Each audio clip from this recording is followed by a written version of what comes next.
Sisters and brothers, ladies and gentlemen, friends, neighbors, comrades, all citizens of the world, wherever you're going, wherever you've been, and wherever you're at, we welcome you to the Live from the Heartland show here on YouTube. New episodes air every Friday at 9 a.m. Central Time with individual interviews posted throughout the following week. I'm your host, Michael James, encouraging you to take the chain from the brain to get back in the people's game, because it's time to move from the lower level to the higher, from the shallower to the deeper, from the one-sided to the many, and from the abstract to the concrete. So without further ado, let's get it on. Welcome all you citizens of the world. It's time for another edition of the Live from the Heartland show. This is for the week of March 28th, and we're recording a couple days early. And today we're going to focus on some local people. We're going to have Debora Masterson join us to talk about her new film that is called Above and Beyond. It's about Bill Perkins Jr., who was a photographer within the troops over there in Vietnam back in the day. And then we're going to have two people from Lifeline Theatre come on. It's a theater in the neighborhood in the 49th Ward. That'll be Krystine Hansen and Francis Limoncelli. And we're going to hear from all of them. First, I'd like to say that there's a lot of stuff going out there in the world. And if you're paying any attention to the news, you know that Trump and his people put out a signal chat that basically let everyone in the world know who could get at it what was going on in Yemen and the intention of the U.S. to bomb it, which they did. And there's been a lot of blowback about security and denials from the Trump administration and his people. And today the Atlantic, that broke the story, released more information that counters what the Trump people are saying. Check it out. It's pretty big. There's also a race coming up in Wisconsin. Pay attention to the Supreme Court race up there. We'll know more about that next week. And I'd like to give a real nice shout out to Governor J.B. Pritzker in Illinois. He just recently gave a talk at the 2025 Human Rights Campaign dinner in Los Angeles. And he is so on target. He is fired up. One of the things he talked about, how redwood trees take many, many years to grow, and they can be fallen or fell, however the word is, to lickety split. And that's kind of the analogy of what's going on in the government, that we made a lot of steps forward, made a lot of advances, and it's all being torn apart. So we encourage you to be diligent, to pay attention, and to get involved wherever you can. On the sports front, we're in the baseball season. The Cubs so far have lost 2. They played them early over in Japan. The White Sox open in a couple of days. We'll have a report next week. And I got to give a little bit of a shout out again to the Bulls, who have gone 8-2 in their last 10 games. Okay, we're going to take a little break. We're going to have a little bit of music. And then we're going to be right back with our first guest, Debora Masterson, talking about her film. All right, be right back.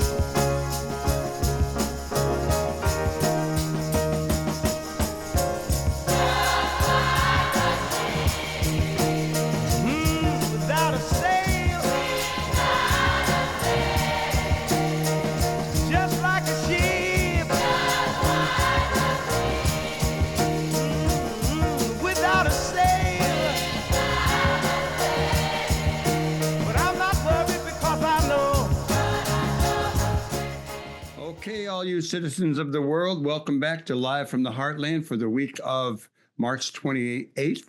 And our first guest is someone who I met maybe many years ago, but for sure this past year when I was doing my photos on the front porch.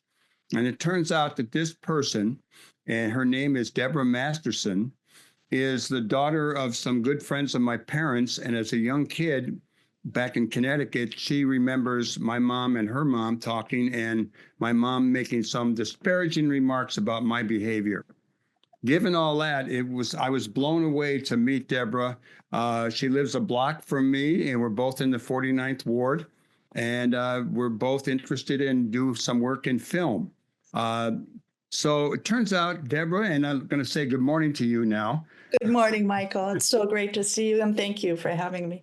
Well, it's good to have you on. It turns out that you are a filmmaker, and you have a new film out called Above and Beyond. It's about a fellow named Bill Perkins Jr., who was killed in Vietnam. And I'm going to read just a little paragraph and let you do a little talking. On October 12th, 1967, combat photographer Corporal William T. Perkins Jr. made the ultimate sacrifice when he hurled himself on an enemy hand grenade to save the lives of his fellow Marines. 30 years later, his friend Craig Ingram set out on a journey to discover what happened that day in Vietnam. Perkins is the only combat photographer in our nation's history to receive the Medal of Honor. So this is a short film. You're going to be showing it soon. You'll tell us about that. And I really enjoyed watching it. There was a lot of footage of Vietnam. I assume most of that was taken by Bill Perkins. Correct. Yes. And it, it brought back the horrors of that war and a lot of the reasons that motivated so many of us to bring it to an end. Mostly, it ended because the Vietnamese people made it stop by their, return fire, so to speak, against the U.S. So, Debora, tell us a little bit about the film, how it came to be. Sure. Well, actually, the film was produced in 2008. And yeah, and we tried really hard, Craig Ingram and I. Craig was the director, and he's love of my life. He's passed away now, unfortunately. We tried like crazy in 2008 to get it distributed, and we made a little traction. It actually was on our local Los Angeles KCET PBS station and up in Oregon. But other than that, we really didn't get distribution. And fast forward, here we are, January 2025, and it gets distribution through PBS and is now streaming on Apple TV Plus and Amazon Prime. And we just picked up a educational streaming service called Alexander Street Press. What an amazing thing. I only wish Craig was here to be able to, celebrate with me, but I know he's here in spirit.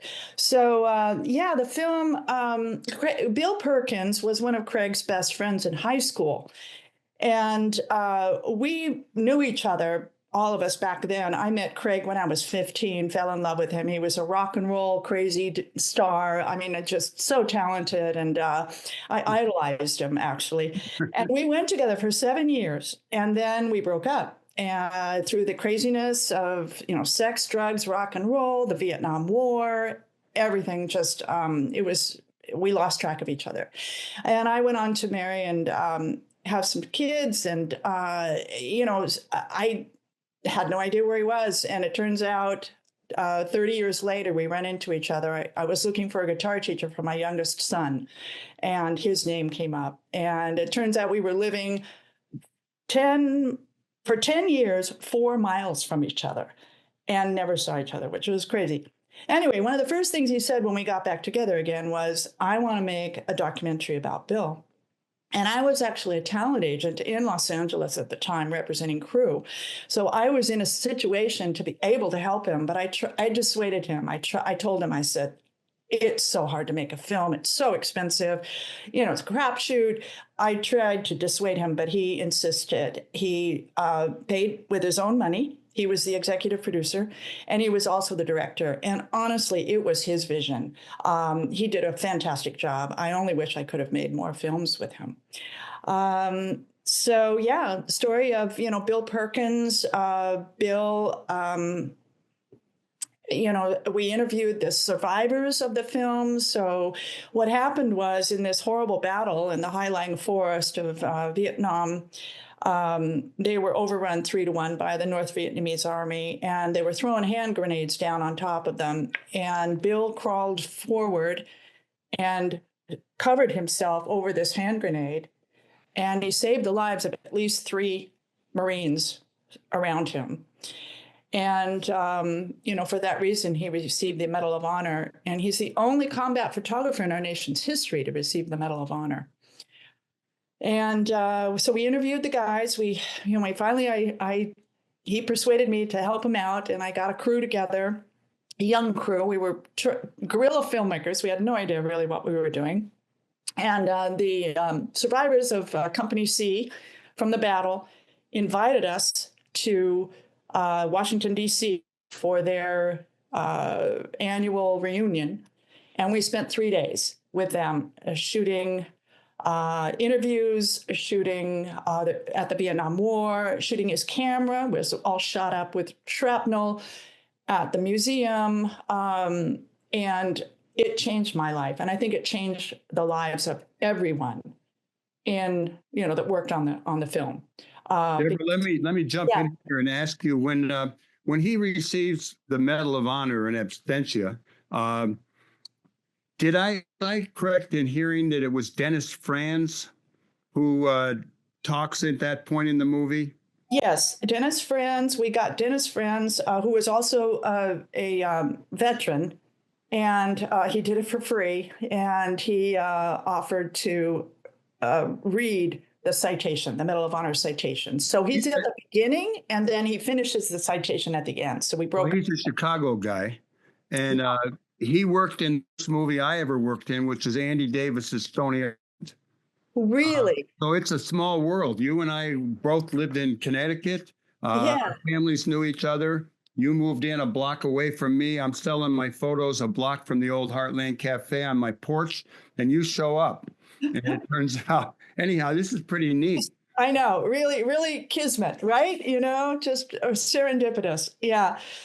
So Craig was one of the guys there when it happened, or it was just he knew about it happening. Okay. Yes, no, he did not go into he did not go into the war.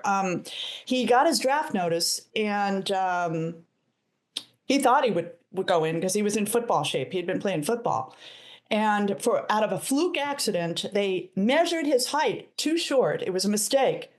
And they said he was overweight. And they sent him upstairs to the nurse's station. And the nurse started, giving him diet and all of this, telling him how he could lose the 12 pounds so he could come back and sign up for the war. And he was just going, yeah, lady, you're right. So he did not go. And I think that's very interesting. Like when Bill died, Craig went from a very, short-haired, good Catholic boy to a long-haired, angry hippie writing protest songs about the war. Bill's death just really, really affected him. He was extremely angry. At that point, felt that the war was corrupt and not a honorable war. And well, for younger people who may not remember, we had this big war where like 1 million. 500,000 troops were sent over there. A lot of people were killed. When the war was in its early stages, a lot of people in the United States were for the war. By the end of the war, 70% of the population was opposed to the war. Mm-hmm. Now, we forgot about that a few years later when we started dealing with Iraq. Iraq, I know. Everybody then was rooting for that. But do you remember that period in time in the Vietnam War? Or you're younger than I am, but you... Oh, yeah. Yeah. I was just starting college when Kent State massacre happened. So that really hit me hard because I was just getting ready to go in as a freshman, and I'm watching on TV these students being mowed down by the National Guard. And I'm like, what? So, yeah. Now, you also wanted me to share a little bit about what's going on now with the film. And like I said, it is streaming, but we are having our first kind of premiere screening in person. I'm very excited, in Andersonville at the Chicago Filmmakers on April 11th at 7 p.m. And Friday night. Friday night. Yeah. I'm so excited to be at Chicago Filmmakers. It's such a great location. They're in an old firehouse. They've got, equipment. They can view 16 millimeter films. They can screen 35 millimeter films. It's just a nonprofit helping independent filmmakers. And so we're going to be doing that screening. And one of the things that I'm going to talk to everybody about, and one of my goals with this film is it's because it's a 30-minute film, and it doesn't have a political viewpoint. It's a very intimate story about three young guys graduated from high school, and two of them joined the Marines on a whim. And then Craig doesn't. And, what happens? And my goal is to share this with primarily the niche audience, believe it or not, is high school students. Because how are you doing that? How are you getting high school students to watch it? Well, we did an assembly at a high school. It was Bill Perkins' alma mater in Los Angeles. So I have done this. And we had the assembly, we had a Q&A afterwards, and the students really were engaged because Bill Perkins was their age, when he made that decision.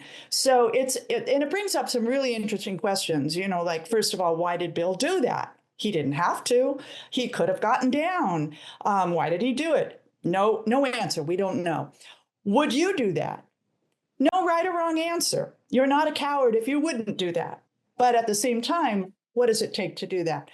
And what would it take for you to sacrifice your life for another person? So there's some really profound questions that can be talked about in a Q&A. And so that's kind of my goal. So I think there's a little bit of back and forth in the film about why did he do it? Was it instinct? Was it something he just thought of right at the moment?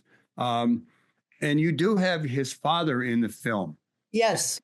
Tell us a little bit about his dad, where you filmed that, and what he was like. He gets a little emotional. Yes, he does.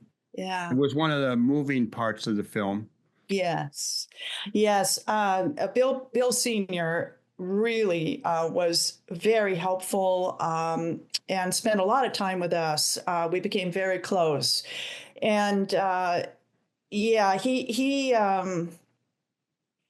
came to that. I remember he came to that screening at the alma mater, was very, very involved with us. And unfortunately, he's passed away now, too. Oh, I was going to say, he was also one of the things I think about was perhaps Bill wanted to be a hero because his father was a hero in World War II. And on his mom's side of the family, his grandfather and great-grandfather were also war heroes all the way back to the Civil War.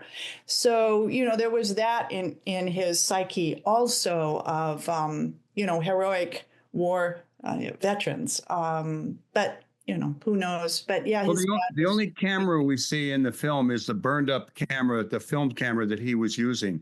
Correct. And there is, I assume all the footage in the movie is footage that he had shot. He was like a cameraman in the Army or in the Marine Corps. That's correct, yeah. And a lot of stills, too. So there's still photographs that his mom loaned us. And then we digitized them. They were just, slides. So we digitized all of those. We have those on high res, too. I'm hoping maybe we can do an exposition. I'm working with the National Veterans Art Museum here in Chicago, NVAM, National Veterans Art Museum. And they're in Portage Park. And I met with the program director, and we're talking about trying to do some type of retrospective on Bill and show the film and all of that. Well, one of the things that really caught my attention was that sequence where he has someone else take a photo of him while he is in front of, I guess it was film, of an ammo dump that had been blown up. And it was just like explosion after explosion after explosion. And it's captured on film. And then he's in the film right in front of that, where you can see the ammo dump going up behind him. Right. And one of the ideas Craig had, I thought it was a wonderful cinematic idea, was during that sequence in our film, he had one of his jazz drummers do a solo jazz drum to this incredible blowing up. Just, I think it blew up for like over 24 hours because it wasn't the ammo dump. It was where all of the ammunition was stored, and they bombed it. And it just went off for 24 hours. So yeah, I thought that was really a wonderful cinematic. Yeah, that little staccato, bam, bam, bam. That drum Yes, was it was something all else. just solo drums by wonderful jazz drummer Michael Steffens. Yeah, who lives in Pennsylvania now. Yeah. So, what's been the response to the film? You showed it in LA at a high school. It's on, you can get it on Amazon Prime, et cetera, et cetera. What, where else has it been shown, and you talked about how difficult it was to get it made, and you finally made the move from, it was 2008, you made it. Right. Yeah. It's gotten great response. I was contacted by Loyola University's Phoenix newspaper, and they just did on Wednesday an incredible, beautiful article in their arts and entertainment section talking about the screening. And they interviewed the cinematographer who did all the interviews, a young kid, John Matashak, who actually on April 11th, we're going to tie him in on Zoom. So we're going to talk about his experiences shooting the interviews in Washington, D.C. and the Wall. And also, I believe Dennis Antal is going to be there. So yeah, the response has been phenomenal. I am just so grateful that finally this film is getting the viewership that it really deserves, I think. And hopefully my feeling is telling these terrible stories helps to stop war. Because when, regular people who don't have veterans in their family, don't know about war, we've never been bombed, we've never been occupied, we've never been invaded. We're so naive as to how bad it can be. I'm just hoping that these types of stories can help people understand that war is not the answer. We're too connected now. We have to figure it out. Well, I agree with you on that, although we're facing some really serious challenges about how we move forward without war. And it is just watching it is kind of an anti-war film. Thank you. It's so much, you got a lot of guys being wounded and shot at, and they're talking. I mean, this is a guy who was right there with these other Marines in combat in a rough zone. And then he sacrificed his life and save a few other guys. And I wanted to say one more thing. When I met with Moki Tantoko, she's the program director at the National Veterans Art Museum in Portage Park. She said something that I really realized happens quite often. I'll tell people, it's a Vietnam War documentary, and they turn off. They go, I don't want to hear it. It's too depressing. And Moki said, I feel like when people do that they're actually shunning these veterans. It's like, you need to have compassion for these people and understand what they went through. And for a veteran, a war veteran, to share what happened is not easy. As you can see in the film, you've got veterans, Marine veterans crying on camera. It is so difficult for them to share. And we should honor that. We should respect that. And when people say, oh, I don't want to, and I was like that. When Craig said he wanted to make this documentary, I said to him, I don't want to know about war. I only want to know about peace. And he went, you can't know about peace unless you learn about war. And I went, yeah, you're right. And that's when he turned me, and I said, okay, I'm in. Well, Debora Masterson, so everyone knows your film, Above and Beyond, Bill Perkins Jr., is at Chicago Filmmakers in Andersonville on the 11th of April. That's a Friday night. And I believe that's right at Greenview and Ridge. And Ridge and Hollywood, West Hollywood Way. Yeah. Ridge. Yeah. You have a few other things going. What are you? We got about a minute left. You want to tell us what you got in the works? Thank you so much. Yeah, I wrote a book about Craig and myself, which the elevator pitches. It's the rock and roll version of The Notebook, which, if anybody's seen The Notebook, it's, you know, the love story about two young kids. They fall in love and then they lose track of each other during World War II. And then they get back together again at the end and the wife gets sick. So and honestly, I did not set out to write the version of The Notebook, but Craig and I met when I was very young. I was 15, and we went together for 7 years, broke up, lost track of each other, and got back together again, made the documentary. So anyway, the book is now getting a lot of interest. It's called Freedom Quest, and it's, Craig was a crazy rock and roller, and yeah, it's a crazy book. It's really fun. So when you get that book published, we'll have you back on, and I'll look forward to seeing you here in the neighborhood. I'll be opening my little front porch gallery as soon as the weather gets warm on Sundays. And, finally, yeah, I can't wait to get my bigger version of the Heartland Cafe. I'll have to print it. Yeah. Okay, everybody else, stay tuned. We're going to be right back. We're going to stay in Rogers Park with our next guests. We have two people coming up from the Lifeline Theatre, and they too are having a benefit. Be right back with more Live from the Heartland here on the left end of your dial. Over and out for a few minutes.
Okay, welcome back, all you citizens of the world. It's time for the second segment of Live from the Heartland for the week of March 28th in the year 2025. And our first guest was from Rogers Park, and we're sticking with Rogers Park, which is my home base. It's the 49th Ward. We're still very blue up here. Glad about that. And for many years, there's been a theater down the block from the old Heartland Cafe called Lifeline. And Lifeline has been a real gift to our community, putting on plays since the late 80s. And they're going to tell us a little bit about what they've got going on. And one of those things is a benefit coming up. I hope you all pay attention to that. So our two guests are Krystine Hansen, and she is the chair of the Lifeline Theatre Board, and Frances Limoncelli from Connecticut. And she's been a member of Lifeline's artistic ensemble for 3 decades as a director, an actor, and a playwright. So good day to you, both of you. Hello, good morning, Michael. Good day. So it was Betsy Vandercook, a longtime friend of ours, who sent me an email telling me that you all were going to put on a benefit. And that's the reason we called you on, but it's really an opportunity to talk about what you've been doing, not only recently, but in the past, and probably we'll get around to some plans for the future. So who wants to share with us a little information about your current play? I'm happy to. Our one of Lifeline's things that we're known for is our kids and family programming. So we do shows for grown-ups too, our main stage shows, but our kids series is normally aimed at children 4 to 10 and their grown-ups, their families, their siblings. It's good for all ages. And our current world premiere adaptation is called Leaf, based on a book by Sandra Dykman. It's a beautiful story of a polar bear who got separated from his family, floated away on an ice floe, finds himself in a strange environment. It's really about standing up for yourself. It's about being there for each other, and it's about accepting people who might be strange or foreign to your environment. It's a beautiful play, and it runs Saturdays and Sundays, 11 a.m. and 1 p.m. until April 20th. It definitely tugs at your heartstrings. Well, I like what I read about it. It centers on the importance of compassion for each other, for our planet, and cooperation with others. And those are things that we need more of in our current political climate. So this play is directed by Nathaniel Niemi. That's right. And is Nathaniel a member of the Lifeline ensemble? He's not, but he has been a longtime artist. I believe it's really a sweet story. The adapter Amanda Link is a member of our ensemble, and director Nathaniel Niemi. The two of them met doing one of our kids series shows in 2008. They were both in Doobie Doobie Moo, and then they were in several kids series shows together in that series, the Click Clack Moo series, where they were farm animals. And then Nathaniel went off and got his master's degree in kids and family programming direction and new work development. And meanwhile, Amanda grew up into being a director of our main stage as well as kids series. And so this was a reunion of two old friends who are kids series veterans, Lifeline veterans, putting together a project of the heart. Can you do that moo part again? To me, it sounded like ooby dooby doo, like some kind of. Yes, Doobie Doobie Moo. It's part of the Click Clack Moo series, but it's like scatting. Yeah, it's a musical. Yes. Krystine, how about telling us a little bit about the benefit you have coming up? Absolutely. It's taking a page from Leaf. We're calling it a new Leaf. And if some of your subscribers or listeners, viewers may remember, last summer we embarked on a Save Our Stage campaign, which was indeed successful. You helped us to save our stage, and we're here, and we want to remain here in Rogers Park. We've been here for over 40 years. And so our spring benefit, and we've always had a spring benefit, is called a new leaf, because we are turning the page and going, hoping to embark in the future. So our benefit is Friday, April 11th at 6:30 p.m. there at the theater. We're going to have some wonderful entertainment by our ensemble members. Actually, we're focusing on our kids series, which is, the stage for Leaf will be the backdrop, and we will have some lovely reminders of the wonderful canon of songs from past kids series programs.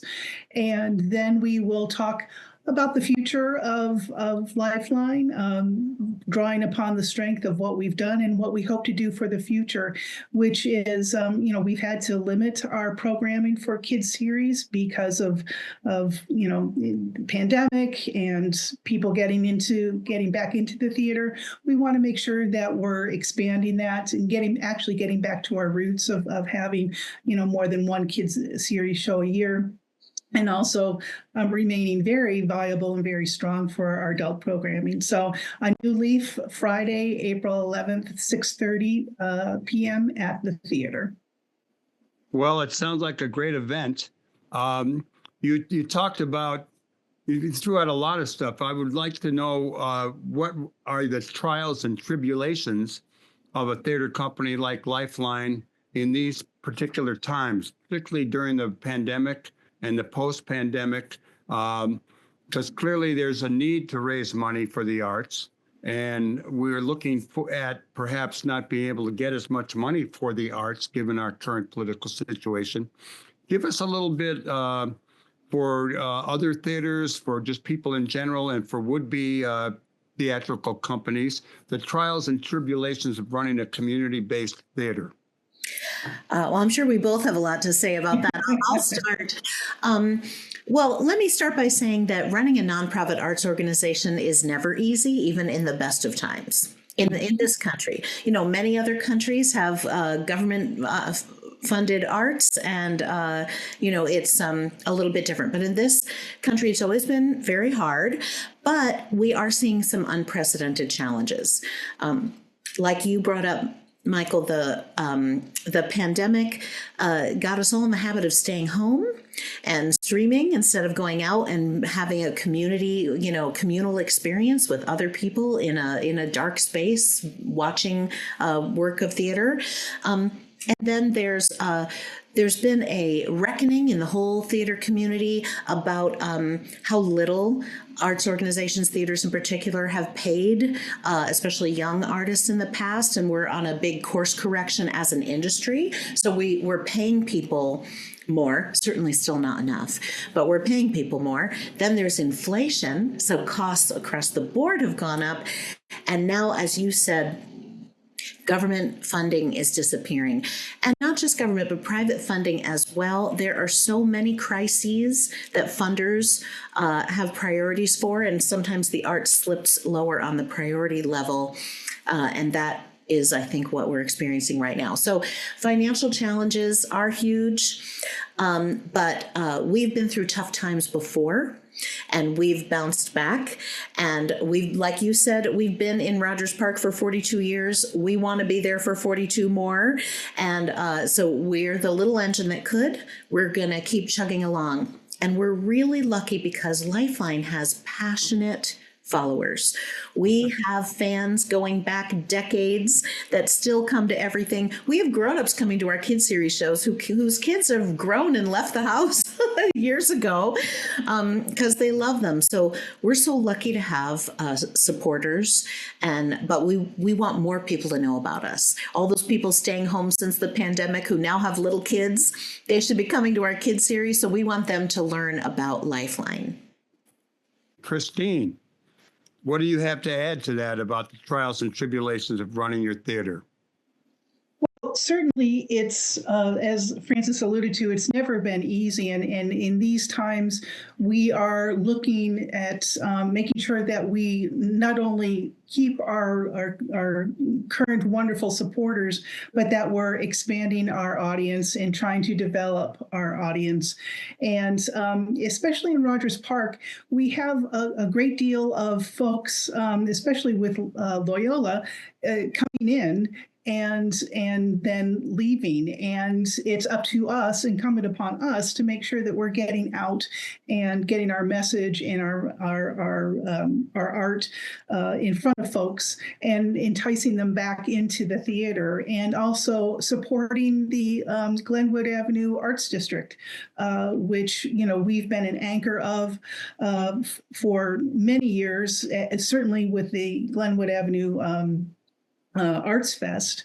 And we helped with Dorothy Milne and Al Goldberg, really helped develop that. And that's certainly a challenge, I think, for any theater is audience development and making sure that we are staying on focus with, you know, getting to those new folks in our area, and enticing them to stick around and you know, giving them making sure that we're, you know, staying in front of them. Well, you talked about the Glenwood Avenue Arts District, and you know, back in the day, this show used to be broadcast from the stage at the Heartland Cafe. And you'll all remember that there were 3 theaters on Glenwood Avenue. There was Lifeline, there was Boho, which was in the Heartland building. And then Theo Ubuke moved down the street from the Heartland Studio Theater, where Boho ended up being, down the street to the No Exit Cafe, which we also had at the time. And so there was dinner theater going on in the No Exit. There was Lifeline down the street, and you sent plenty of people who were coming to see your plays to the Heartland to eat. And then we had Boho. We're down to 1 theater, the largest one. I know Theo Ubuke has moved over to Howard Street on the Evanston side, and I'm not sure what they're up to these days, but we're so glad that you guys are still there. And I hope that people are going to turn out for this April 11th event that you're going to have at the Lifeline Theater called New Leaf. I remember when Dorothy Milne was first around, and she'd come to the Heartland a lot. And I think I told you earlier, we had tried to get that building at one point, and it didn't go our way. And fortunately, it didn't, so that you were there. And we want to keep you there. How about giving us a little history of the theater company, how it came to be? As I recall, there were some people from Northwestern that graduated from the theater department, and they came to Rogers Park and they set it up. Give us some history and some of the plays that you put on. That's absolutely right. Yes. Lifeline was founded in 1982 by 5 Northwestern grads, and we still have 2 of them as active ensemble members. So that's a long time. And I think they're very much... Lifeline is still a product of their original aesthetic.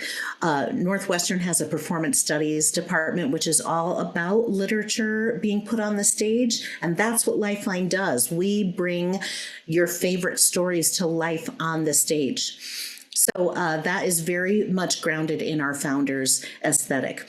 And as far as history goes, we, like I said, we do both grown-up programming, books, your favorite novels, and kids programming. We also do summer camps. And over our 42 years, we've been named Best Children's Theater in Chicago. We've won lots and lots of non-equity Jeff Awards, and also our original adaptations, because almost everything we do is a new world premiere developed in-house, the vast majority of our shows. Those shows have gone on to have about 600 performances on stages beyond Lifeline, beyond Chicago. So we're very, very proud to be a crucible of new work, and I think that is our legacy. Well, that's good to hear. Anyone, do you want to add anything to that, Chris? I'm glad that Francis used crucible to describe that. It truly is impressive. When I learned about that, the breadth and the depth of the spread of our works across the U.S. and perhaps internationally, and knowing and up close now, being able to observe at least some of the work that goes into these original works is incredibly impressive. And to be able to say that Lifeline originated so many of these here in Rogers Park, and our influences is very well known. We're just thrilled to be able to continue that legacy. Can you tell me a little bit about the ensemble? How many people have stuck it out and been around for a long time? How much turnover there is? How you select people to participate? Absolutely. And thank you for that opportunity. I was looking for a chance to talk about the ensemble because I think it's one of the things that makes Lifeline unique. I mean, Chicago is known for its ensemble-based theaters, and that it's one of the reasons Chicago is the greatest theater city in the country, in my opinion. But Lifeline's ensemble works a little differently because many ensembles are mostly actors, but our ensemble, we have actors and directors and designers, but mostly everyone in the ensemble has either started out as a writer or has become a writer through their ensemble relationship. So I joined as a director, thought I would never write a play, but through the encouragement and support of the ensemble, I've now written 10 adaptations for the stage over the years. The Lifeline Ensemble is extremely involved in the new work development. So if you're going to write a script, you know that you're going to have 12 brainy people reading your first draft, reading your second draft, giving you feedback every step of the way, coming to your first rehearsal, your first run through, your first preview. And at every one of those stages, you're getting guidance, feedback, support, ideas. Dorothy Milne used to say, it's theater by committee. And I never would have felt brave enough to stretch out of my comfort zone and become an adapter without the support of that ensemble. So being around 42 years, we obviously have had turnover. Like I said, we still have two of our founders as members of our ensemble. And that's one extreme. And the other extreme is we just invited 5 new ensemble members this spring. So we have a great mix of old and new. Like I said, I've been an ensemble member since 1995. This is my 30th year. So we really do have a great mix of institutional knowledge and tradition with new blood and energy. And that's also part of a new leaf. And a shout out to the board, because under Chris's leadership, we also have welcomed 3 new board members in the last few months. Chris herself is a new board chair, going back only a few months. So there's a lot of energy and reinvigorated sort of dynamic feelings happening around Lifeline. And it's been a wonderful partnership, if I may say so, Frances, with the ensemble. Whatever I've been able to bring to the table as a volunteer has been matched 3 times or threefold by the members of the ensemble. And it's really been a true privilege to help be a steward of this wonderful community organization. Let me ask you all about Chicago theater in general. I confess to not going to a lot of theater. The only theater I've been to is the Free Street Theater, which my daughter Koya Paz, who teaches theater at Paul, is artistic director of. And so I'm a big fan of that group, but I haven't gone to any plays. I haven't been to Theo Ubuke. I haven't been to see you in a while. Fill us in on your take on Chicago theater. You say it's the best theater town in the country. I like that. Tell us why. Fill us in a little bit on who's out there and what they're doing. Okay, I know I cannot claim to be an expert, please. I'll just speak from one person's perspective, but one of the reasons I think Chicago is such a vital theater community is because it's been so much more affordable to produce here historically than in a city like New York. If you're going to produce a show in New York, you need to promise your investors that you're going to be able to be turning a profit within X many months, and that they'll have their money back within 2 years, and that it's actually going to run for 2 years. So what you get is that's commercial theater. So you're getting a lot of big titles and big stars, and the emphasis is on profit. I'm not saying there isn't wonderful art. I go to New York often as I can. But in Chicago, it's, you could get a couple of grand and a few friends together and you could produce a show, and it might be reviewed by the Chicago Tribune. So this is a very healthy environment where the magical or really exceptional elements get seen, even if they're not well funded or commercially viable. So that's my pitch for Chicago theater. And so I think we have you can produce anything with a very low bar for getting in there and getting it done, a very low economic bar. So I love that. And I just think Chicago artists are really about the work. They're a little bit less about their career and their individual goals like they are in New York, and a little bit more about the community goal and producing great work, the artistic goal. I love Chicago artists for that.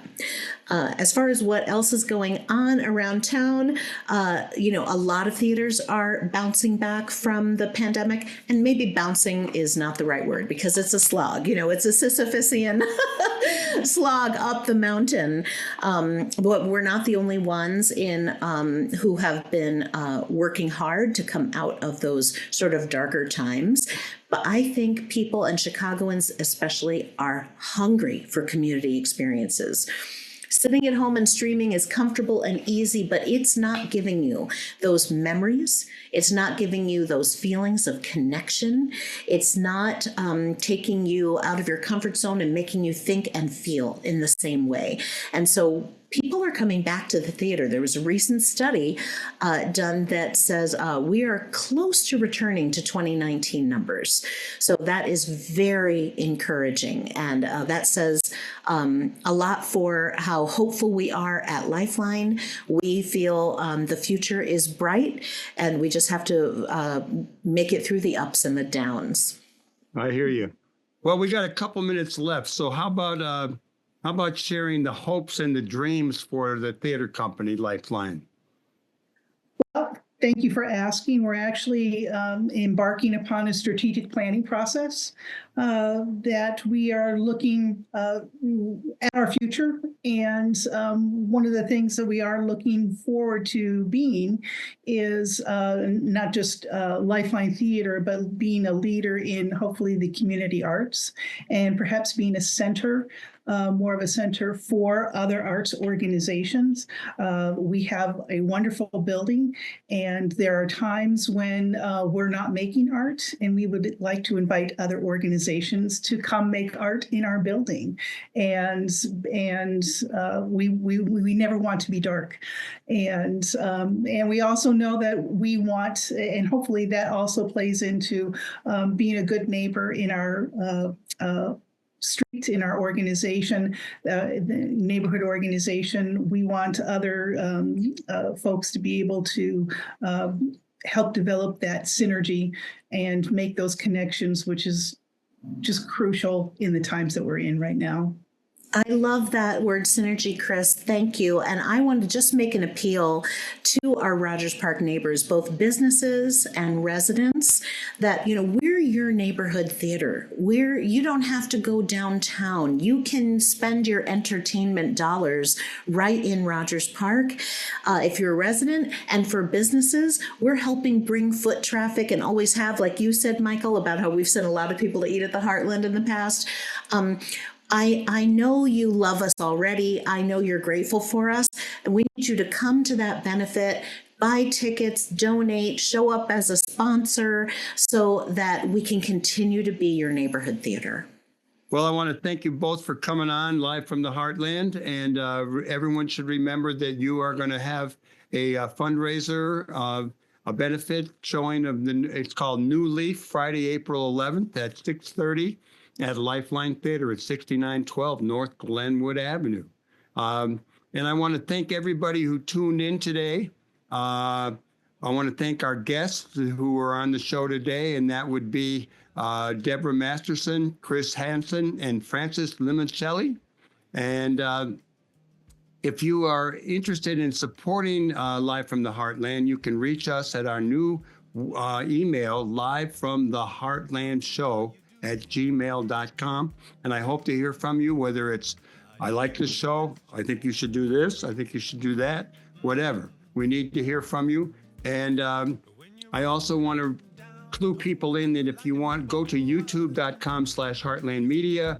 You can find millions of these shows. Last week we had Rogers Park's own Katie Hogan talking politics. We had Adam James doing a sports report. And we had Finn Halpern from Heirloom Books talking about a little reading he's doing of Ginsberg's poem, Howl. We'll be back next week. We encourage you all to do good in the world. The world needs all the good that you do, that I do, that we do together. Together we'll make a difference, and there's no better time than get on it than right now. See you next week. Over and out.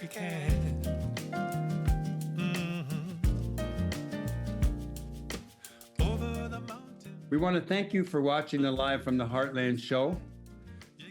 New episodes air every Friday beginning at 9 a.m. Central Time. Episodes air each following Thursday on CAN TV, 9 p.m.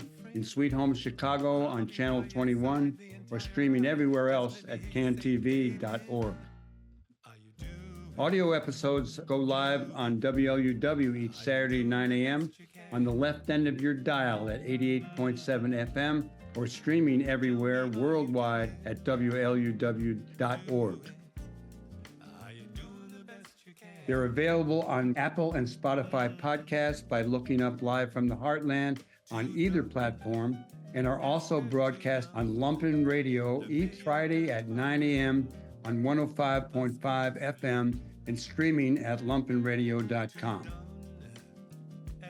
I'm Michael James, and I'm glad to have been your host. Until next time, remember, do good in the world because the world needs all the good that you do, that I do, that we do together. All power to the people. Over and out. Gone to limbo. Are you doing the best you can? Tell me, are you doing